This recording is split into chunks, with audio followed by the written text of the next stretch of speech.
Valancy had two wonderful moments that spring. One day, coming home through the woods with her arms full of trailing arbutus and creeping spruce, she met a man who she knew must be Alan Tierney. Alan Tierney, the celebrated painter of beautiful women. He lived in New York in winter, but he owned an island cottage at the northern end of Mistawis, to which he always came the minute the ice was out of the lake. He was reputed to be a lonely, eccentric man. He never flattered his sitters. There was no need to, for he would not paint anyone who required flattery. To be painted by Alan Tierney was all the cachet of beauty a woman could desire. Valancy had heard so much about him that she couldn't help turning her head back over her shoulder for another shy, curious look at him. A shaft of pale spring sunlight fell through a great pine athwart her bare black head and her slanted eyes. She wore a pale green sweater and had bound a fillet of linnaea vine about her hair. The feathery fountain of trailing spruce overflowed her arms and fell around her. Alan Tierney's eyes lighted up. "I've had a caller," said Barney the next afternoon, when Valancy had returned from another flower quest. "Who?" Valancy was surprised, but indifferent. She began filling a basket with arbutus. "Alan Tierney. He wants to paint you, Moonlight." "Me?" Valancy dropped her basket and her arbutus. "You're laughing at me, Barney." "I'm not. That's what Tierney came for. To ask my permission to paint my wife. As the spirit of Muskoka or something like that." But, stammered Valancy, "Alan Tierney never paints any beautiful women," finished Barney. "Conceded. QED, Mistress Barney Snaith, is a beautiful woman." "Nonsense," said Valancy, stooping to retrieve her arbutus. "You know that's nonsense, Barney. I know I'm a heap better looking than I was a year ago, but I'm not beautiful." "Alan Tierney never makes a mistake," said Barney. "You forget, Moonlight, that there are different kinds of beauty. Your imagination is obsessed by the very obvious type of your cousin Olive. Oh, I've seen her. She's a stunner, but you'd never catch Alan Tierney wanting to paint her. In the horrible but expressive slang phrase, she keeps all her goods in the shop window. But in your subconscious mind, you have a conviction that nobody can be beautiful who doesn't look like Olive.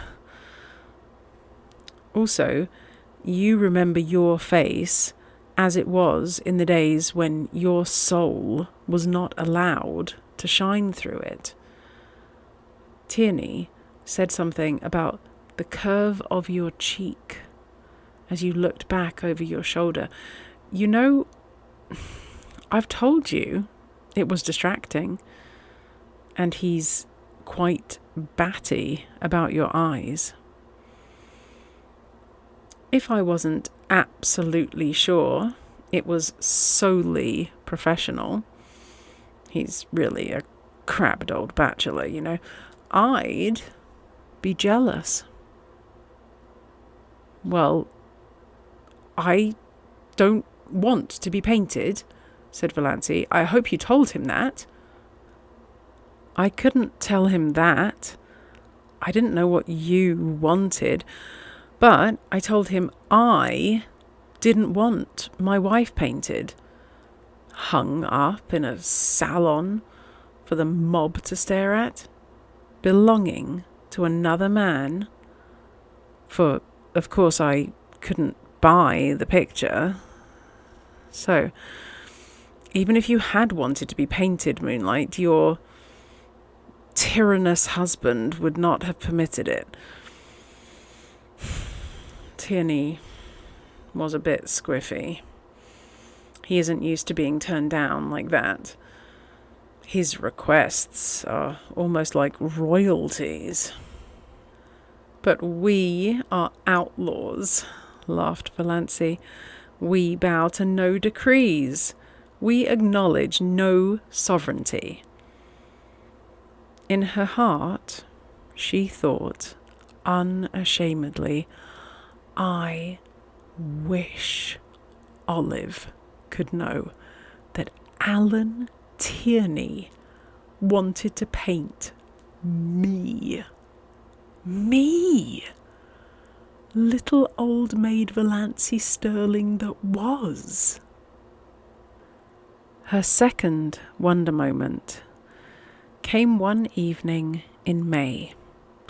She realised that Barney actually liked her. She had always hoped he did, but sometimes she had a little disagreeable, haunting dread that he was just kind and nice and chummy out of pity, knowing that she hadn't long to live, and determined she should have a good time as long as she did live. But away back in his mind, rather looking forward to freedom again, with no intrusive woman creature in his island fastness, and no chattering thing beside him in his woodland prowls. She knew he could never love her. She did not even want him to. If he loved her, he would be unhappy when she died. Valancy never flinched from the plain word, no passing away for her. And she did not want him to be the least unhappy. But neither did she want him to be glad or relieved. She wanted him to like her and miss her as a good chum. But she had never been sure until this night that he did. They had walked over the hills in the sunset. They had the delight of discovering a virgin spring in a ferny hollow, and had drunk together from it out of a birch bark cup. They had come to an old tumble-down rail fence and sat on it for a long time. They didn't talk much, but Valancy had a curious sense of oneness.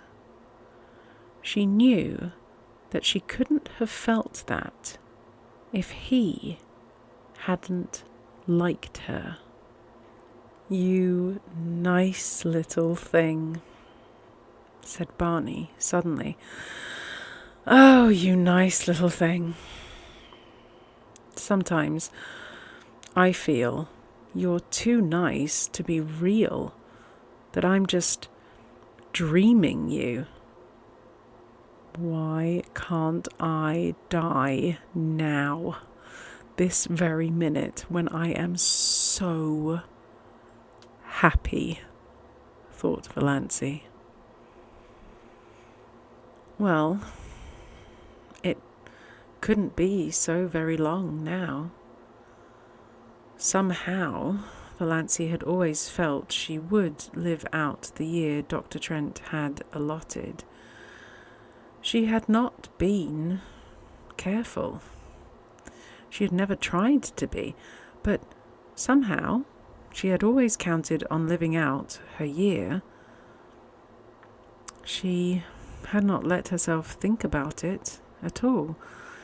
But now, sitting here beside Barney, with her hand in his, a sudden realization came to her. She had not had a heart attack for a long while. 2 months at least. The last one she had had was 2 or 3 nights before Barney was out in the storm. Since then, she had not remembered she had a heart. Well, no doubt it betokened the nearness of the end. Nature had given up the struggle. There would be no more pain. I'm afraid heaven will be very dull after this past year, thought Valancy. But perhaps one will not remember. Would that be nice? No.